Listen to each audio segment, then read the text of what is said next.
जीवित और समर्थी पिता परमेश्वर,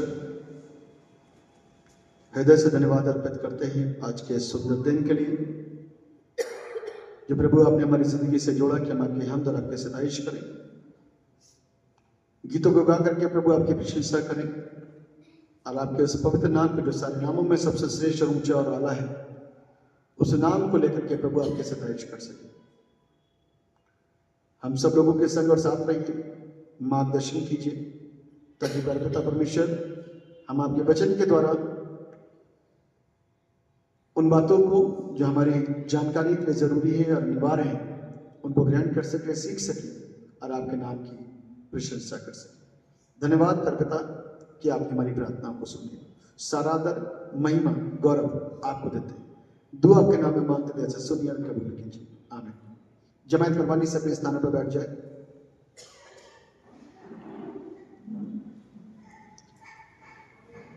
प्रभु यीशु के जीवित समर्थी जलाली नाम में आप सबों को जय यीशु मसीह की। परमेश्वर को महिमा मिले आज के समय के लिए, इस दिन के लिए जो परमेश्वर ने हमारी जिंदगी में दिया कि हम उसकी सताइश और उसकी प्रशंसा कर सकें। बड़े सुंदर से विषय के ऊपर आज हम लोग मनन करने जा रहे हैं।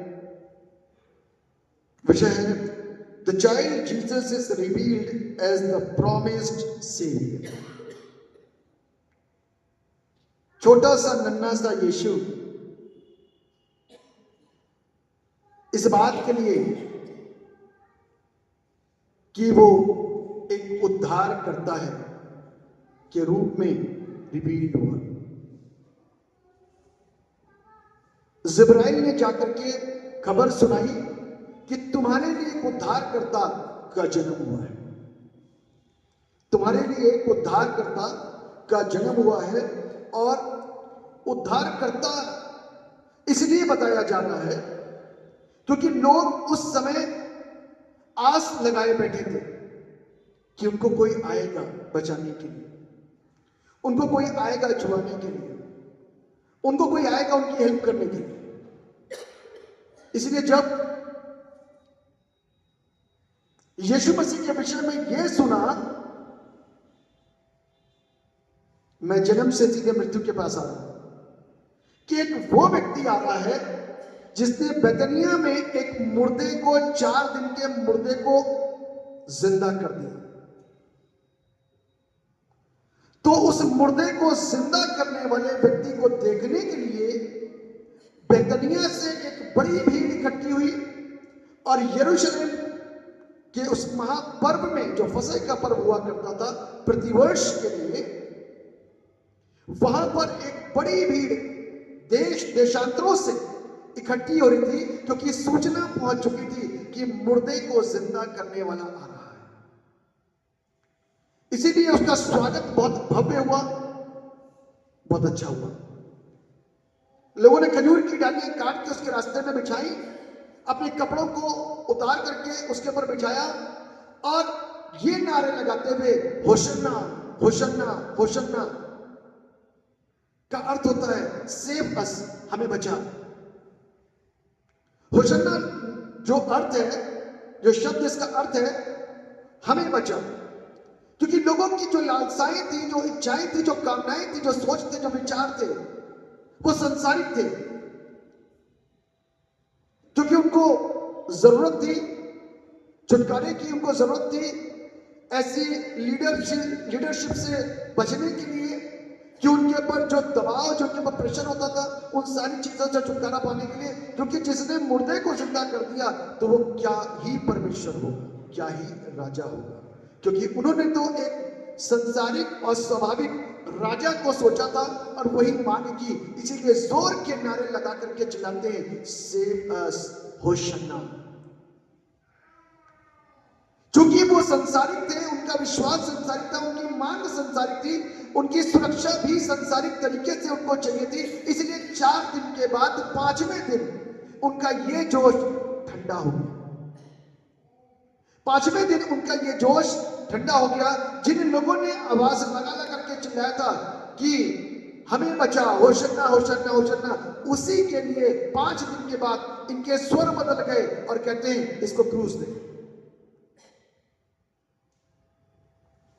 तो इसलिए जिस चीज को मैं और आप सीखना मांग रहे हैं, जिस चीज के ऊपर अपने ध्यानों को केंद्रित करना मांग रहे हैं, वो कुछ अलग है। वो कुछ इस तरीके से है कि हम अपने उद्धारकर्ता को, जो जिस्मानी रूप में भी आया और आत्मिक भी है, किस नजर से देखते हैं, किस नजरिए से देख रहे हैं। क्या हमारा नजरिया उन लोगों के समान है, उन इजराइलियों के समान है, या हमारा नजरिया आज उसके द्वारा किए जाने वाले मौजज़ों से और इसके कलाम के ज्ञान से कुछ तब्दील हुआ? क्योंकि हमारा नजरिया यदि आज नहीं बदलेगा प्रभु यीशु मसीह को लेकर के, तो बहुत सारी चीजें हमारे लिए वैसे ही हो जाएंगी जैसे उन दिनों में और उस वक्त में लोगों के लिए हुई, कि उनको जो वो सोचते थे कि हमारे घर की जरूरतें पूरी हो जाए, हमारी आवश्यकताएं पूरी हो जाए, हमारी ये काम पूरे हो जाए, हमारी ये काम बन जाए, सारी चीजें, सारी लिस्ट संसारिक है। और प्रभु यीशु मसीह इसलिए नहीं आया कि वो संसारिक लिस्ट को पूरा करे। ये नहीं कहता कि प्रभु देता नहीं है, इसके लिए मना नहीं किया जा रहा कि वो देता नहीं है, वो सब कुछ देता है। लेकिन प्रभु जिस लिए आया उस मायने को तो भी समझना हमारे और आपके लिए जरूरी है।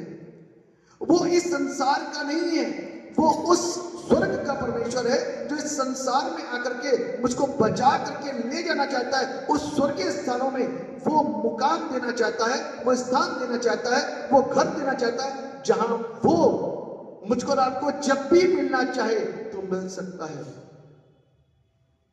ऐ आदम तू कहां है? मिलने आता था ना, रोज मिलने आता था। लेकिन एक दिन आदम गुनाह कर बैठा, और गुनाह जब कर बैठा तो रिस्पॉन्स में बोलता है मैं पेड़ के पीछे छिपा हूं,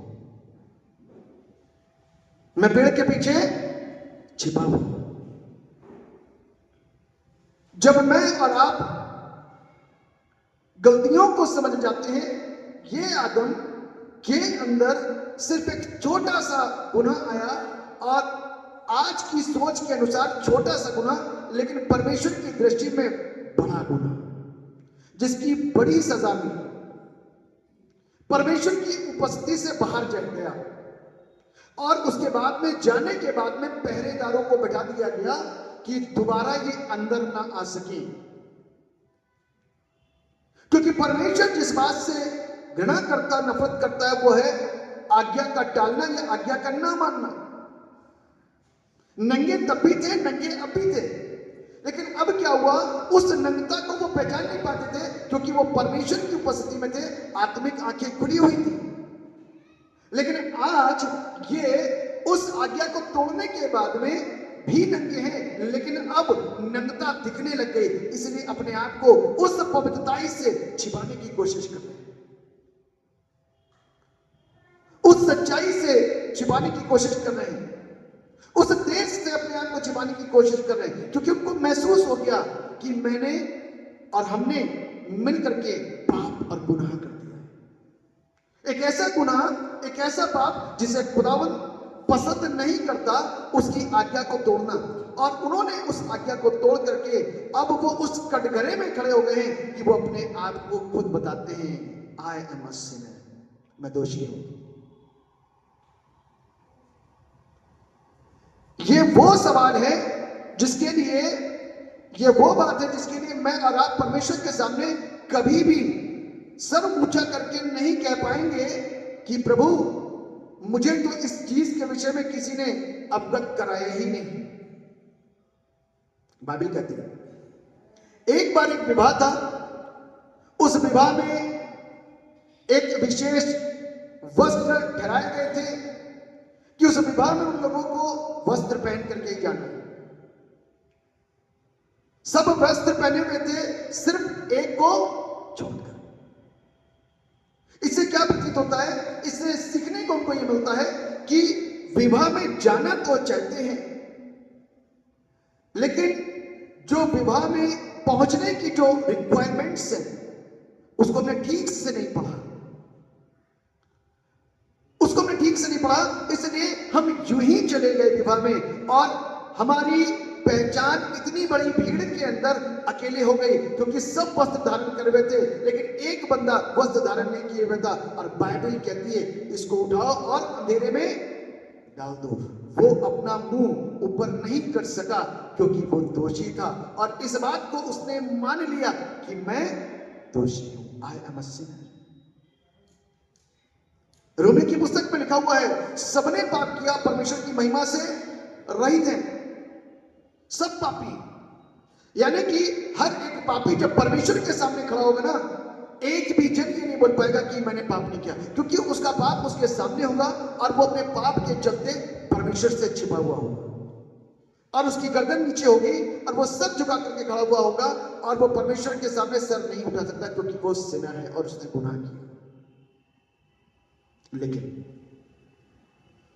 बाइबल हमको इस बात को सिखाती है कि परमेश्वर ने अपने प्यार को बहाया है। क्या करा है? अपने प्यार को बहाया है, जहां तक बहता गया, दूर से दूर तक बहता जा रहा है, सारी दुनिया में बहाया उसका प्यार। वरना परमेश्वर के विषय की जानकारी जो मेरे और आपके पास और हमारे आपके संज्ञान में, वो आप और हम देख सकते हैं। मलाकी की पुस्तक उसका 3 अध्याय और उसके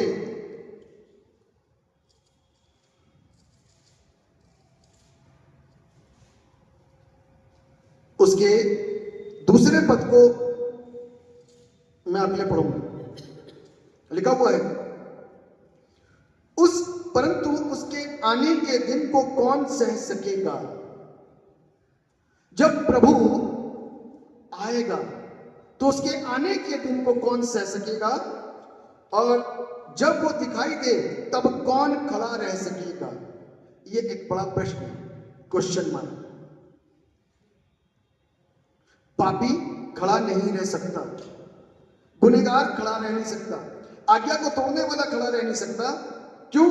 क्योंकि ये रिक्वायरमेंट है। और बाइबल कहती है भजन संहिता उसके 15वें अध्याय और उसके पहले पद से यदि आप देखेंगे तो यहां पर पाएंगे, में से कोई जन निकाल के भजन संहिता उसका 15वां अध्याय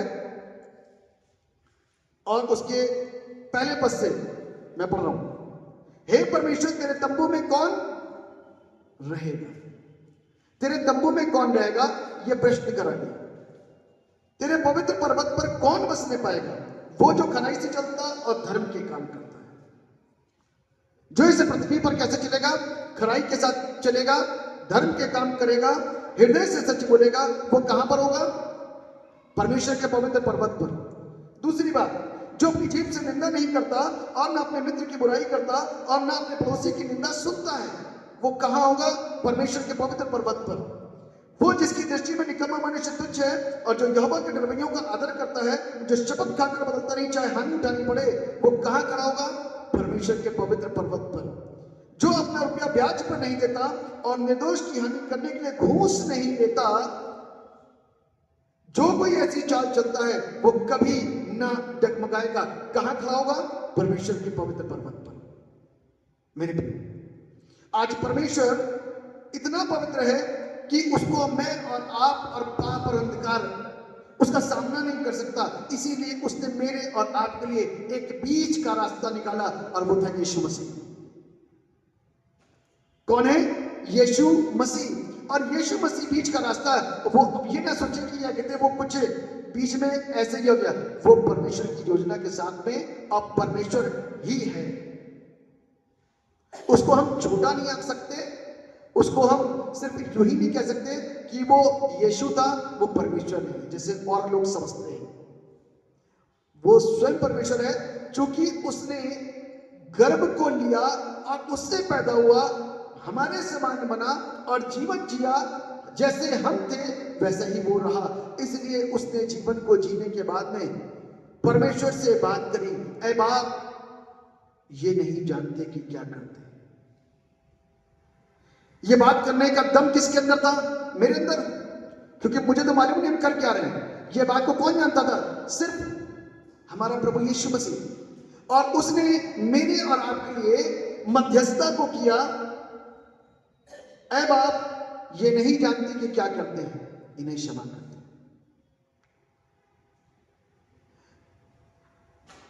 फिर प्रार्थना करता है कि अब की फला तो भला, अन्यथा इसको क्या करेंगे, नेक्स्ट ईयर काट डालेंगे। 1 साल की मोहलत और दिलवाना, 1 साल की मोहलत अपने पिता को बोल करके फिर से दिलवाता है, अब की फला तो भला, वरना काट करके फेंक दिया जाए। फिर कहता है 17वें अध्याय के अंदर, यूहन्ना 17 के अंदर, अबा इन्होंने उन बातों को, आज्ञाओं को मान लिया है और संसार इनसे बैर रखता है, वैसे ही जैसे वो हमसे बैर रखता है। जहां हम रहे वहां ये भी रहे। ये उन विश्वासियों के लिए प्रभु एक ऐसा ठोस मजबूत मध्यस्थ बना कि वो लगातार मेरे और आपकी मध्यस्थता करता है। आज भी पिता के सामने खड़े होकर के मेरे और आपके विषय में बोलता है। क्यों? क्योंकि परमेश्वर को कौन सह सकता है? कोई नहीं। इसीलिए यीशु मसीह आया, यीशु ने हमारी तरफ से बात करी, क्योंकि वो मेरे और आपके लिए उस समय एडवोकेसी कर रहा है। वो मेरा और आपका वकील है, वो वकालत कर रहा है कि इनको बचाना है, हमको बचाना है, सबको बचाना है। लेकिन एक दिन आने वाला है कि वो एडवोकेट नहीं होगा, वो जज होगा, और जज को फैसला सुनाना होता है। जज को फैसला सुनाना होता है। जब वो जज के रूप में होगा ना, तो वो अपने उस पद को, उस सामर्थ्य को, जिसके विषय में फिलिपियों की पत्री, ऐसा निकाल लीजिए, फिलिपियों उसका 2 अध्याय और उसका 5वां पद, 6वां पद, जिसमें लिखा हुआ है,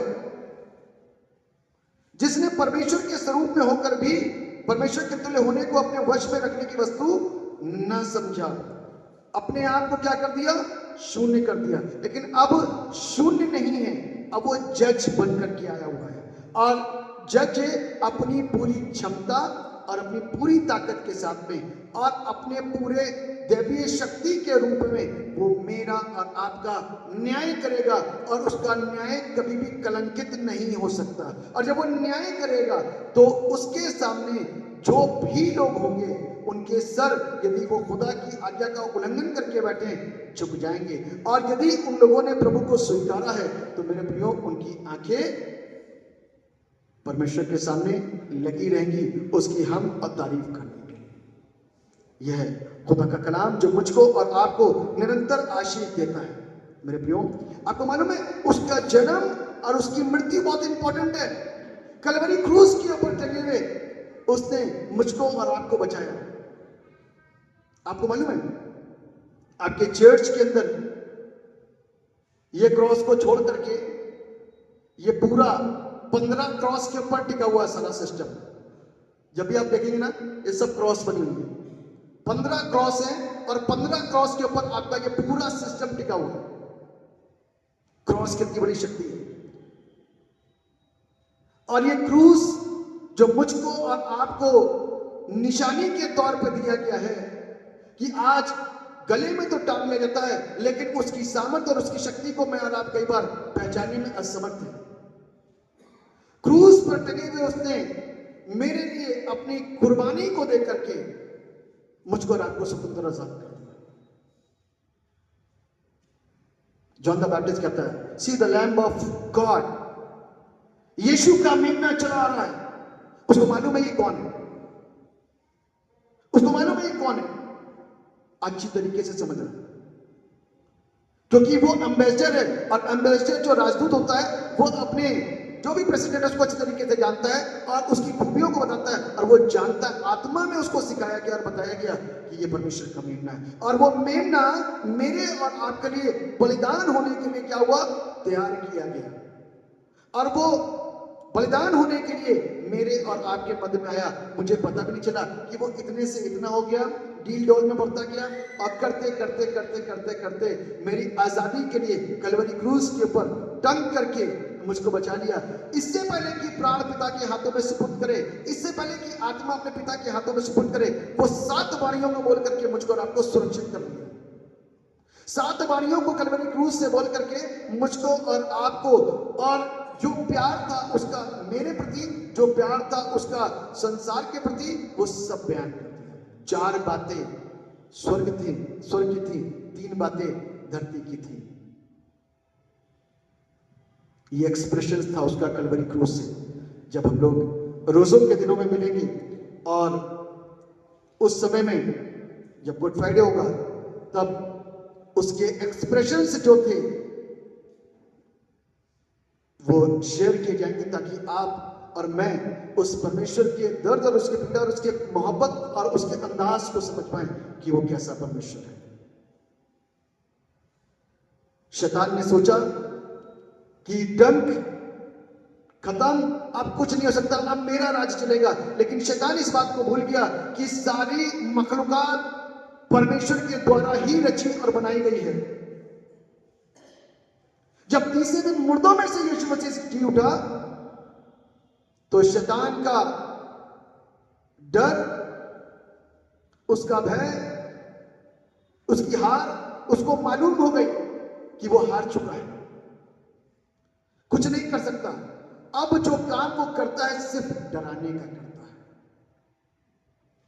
हम लोगों के बीच और मध्य में आकर के हम लोगों को सिर्फ डराने की कोशिश करता है कि इन लोगों को डरा दो तो चीजें सही हो जाएंगी। और डरने के कारण ये अपने परमेश्वर को छोड़ देंगे, उस रास्ते को छोड़ देंगे जिसमें इनको चलना चाहिए। शैतान भी जानता है। तभी पहले कुरिन्थियों के 15वें अध्याय के 52 और 53 पद के अंदर ये जिक्र कुछ ऐसा ही आया है कि मौत तेरा डंक कहां रहा। मौत के डंक को प्रभु यीशु मसीह ने कलवरी क्रूस के ऊपर अपने पांव से कुचल दिया और रौंद दिया। और वो मृत्यु जो मेरी और आपकी जिंदगी के ऊपर हावी थी, जो डराती थी, वो मेरा अब कुछ नहीं बिगाड़ सकती।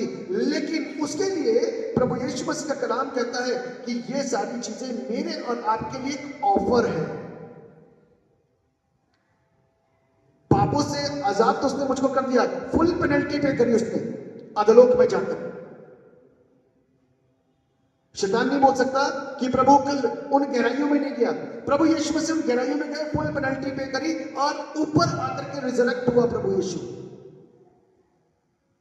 शैतान कुछ नहीं बोल सकता, वो चुप रहेगा। उसको मालूम है प्रभु सारे काम करके आया है।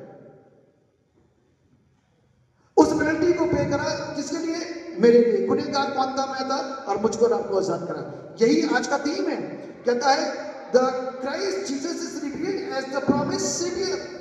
वो मेरे और आपके लिए वाचा का, वायदे का उद्धार करता है। और उस उद्धारकर्ता को यदि मैं और आप स्वीकारना चाहते हैं, अपनाना चाहते हैं, ग्रहण करना चाहते हैं, पालन करना चाहते हैं, पीछे चलना चाहते हैं, तो कुछ तो हमको भी पे करना पड़ेगा।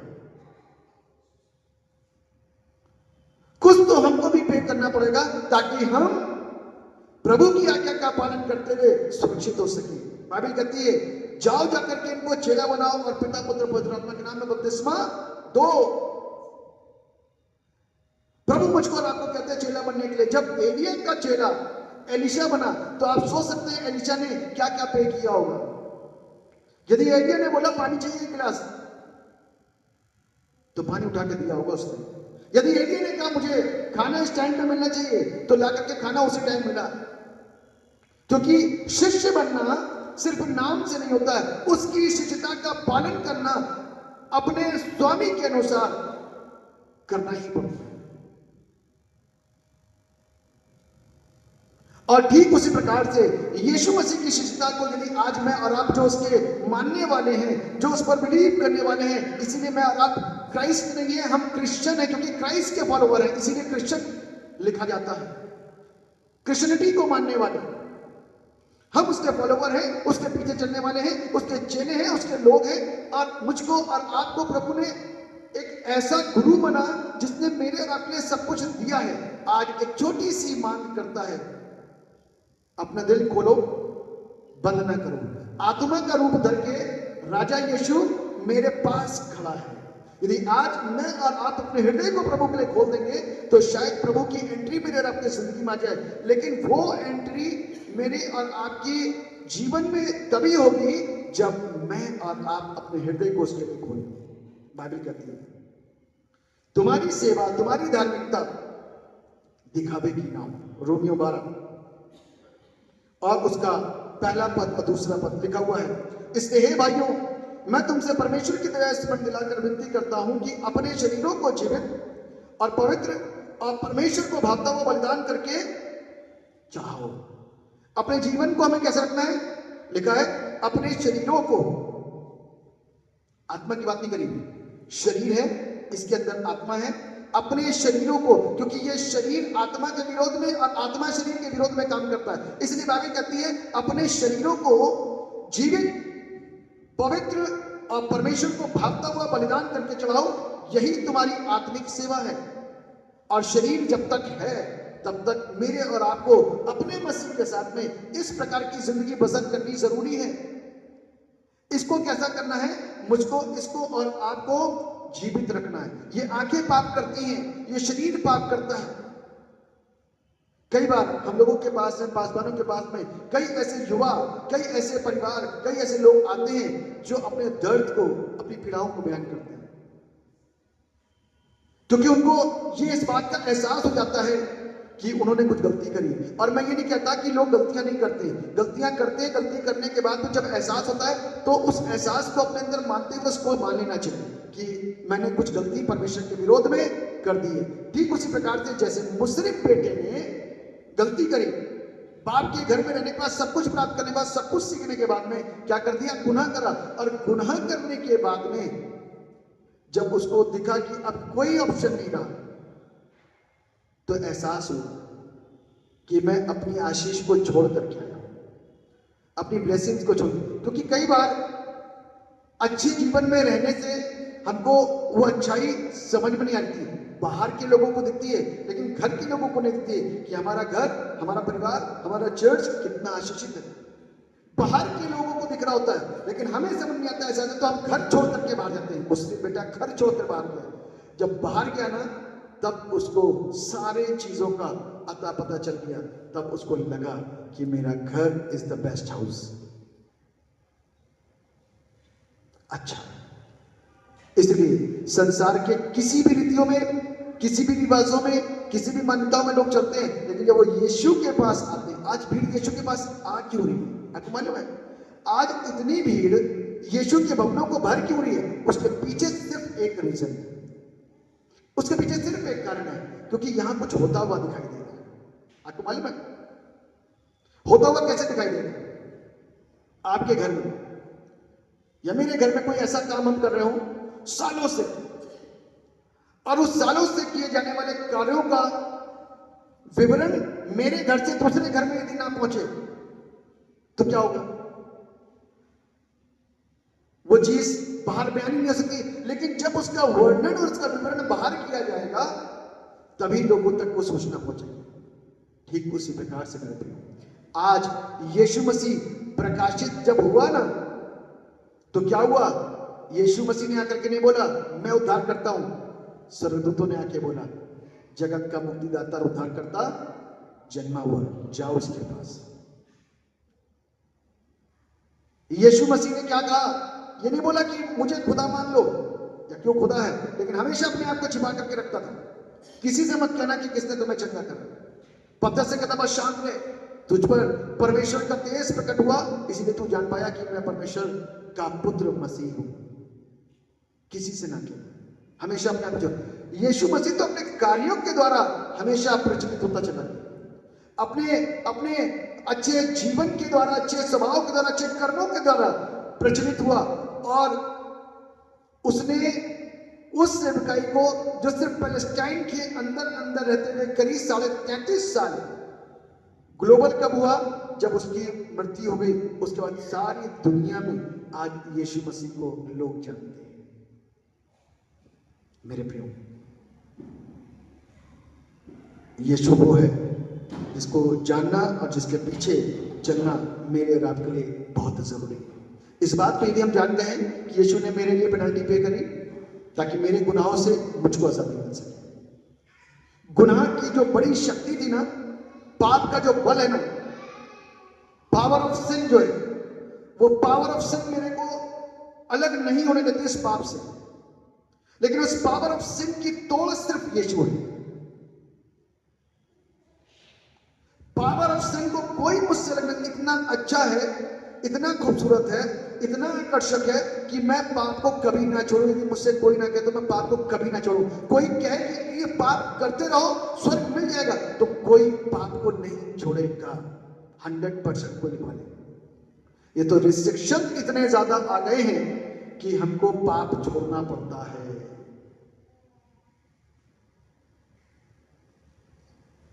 कोई पाप नहीं छोड़ेगा क्योंकि पाप इतना खूबसूरत है। और ये खूबसूरत जो है ये एक छलावा है, ये एक धोखा है, ये एक आडंबर है, ये एक मुखौटा है जिसको कि प्रभु यीशु मसीह ने आकर के हटाया। क्यों? उससे पहले जो प्रयास जो कोशिशें नबियों के द्वारा, न्यायियों के द्वारा की जा रही थी उस पर लोग विश्वास कर रहे थे, लेकिन थोड़ा थोड़ा। यीशु पर भी विश्वास किया थोड़ा थोड़ा।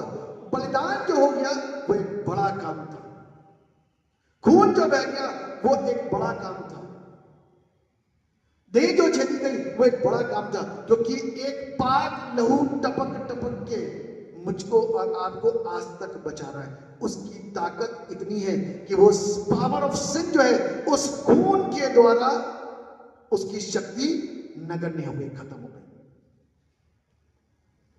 अब वो पाप मेरे और आपके ऊपर तब तक हावी नहीं हो पाएगा जब तक मैं और आप उसको अनुमति नहीं देंगे सिन करने की, पाप करने की।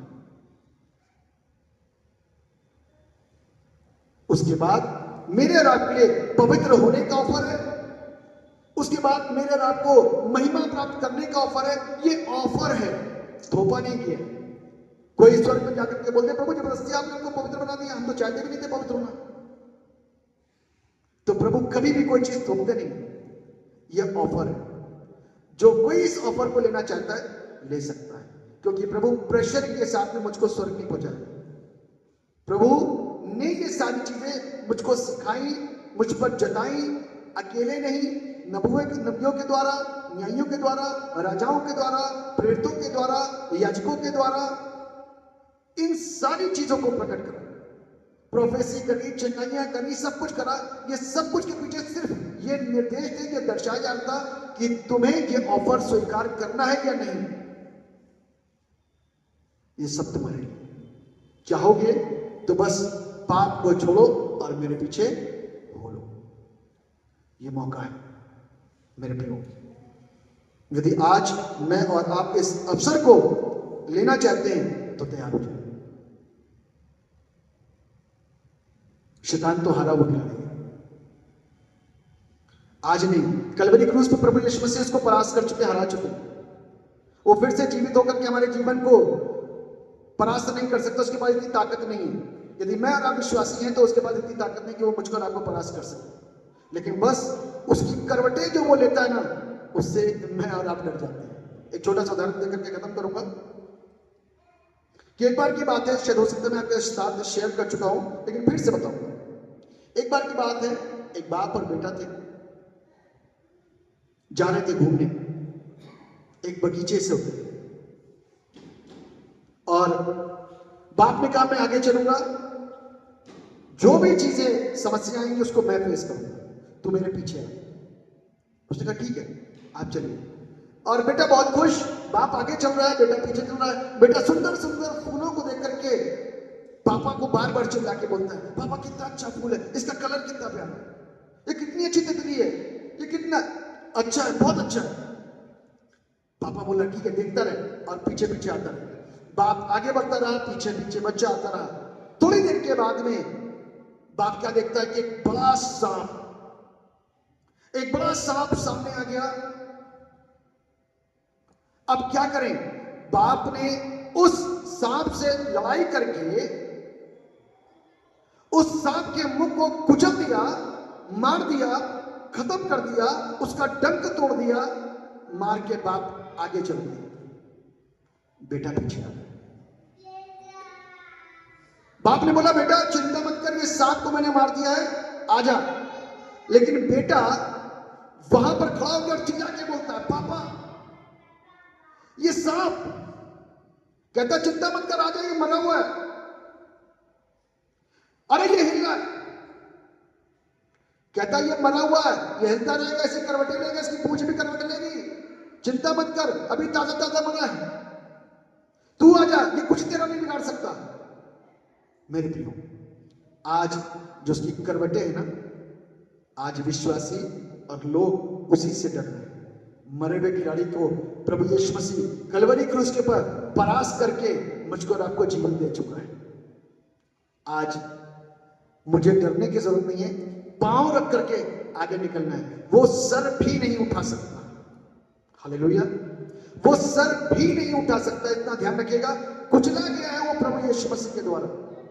मेरा बाप मेरे और आपके लिए ये काम, ये उपकार कर चुका है। आज हम जीती हुई टीम, जीते हुए कप्तान की टीम के सदस्य हैं। यदि आज हम हारे हुए कप्तान की झूठी हुंकार से डरते हैं, तो इस बात को ध्यान रखिएगा कि मैं और आप उसकी जो हुंकार मार रहा है, उसकी आवाज से डर करके यही रह जाने वाले हैं। यदि आज जीते हुए कप्तान की उस जश्न में शामिल होना चाहते हैं कि वो टीम हार गई है, तो हमको आगे बढ़ना पड़ेगा और फैसला लेना पड़ेगा। क्यों? क्योंकि मेरे और आपके लिए ऑफर है। ऑफर जो स्वीकार करना चाहता है स्वीकार कर ले। This is not by pressure, ये ऑफर है, सहर्ष मर्जी से स्वीकार करना है। अच्छा लगे तो ले लो, बुरा लगे तो छोड़ दो। परमेश्वर इस वचन के द्वारा हम सबको आशीष करें। दुआ करेंगे। जीवित और समर्थित पिता परमेश्वर, राजाओं के राजा, प्रभु के प्रभु, हृदय से धन्यवाद देते हैं इस समय के लिए जो प्रभु जी आपने हमें दिया, और अपने वचनों के द्वारा प्यारे पिता परमेश्वर आपने हमें शिक्षाएं दी। इसलिए प्रभु हम आपके शुक्रगुजार हैं और ये विनती प्रार्थना करते हैं प्यारे पिता कि आप अपनी करुणा और अपनी दया को हम सबों के ऊपर बनाइए।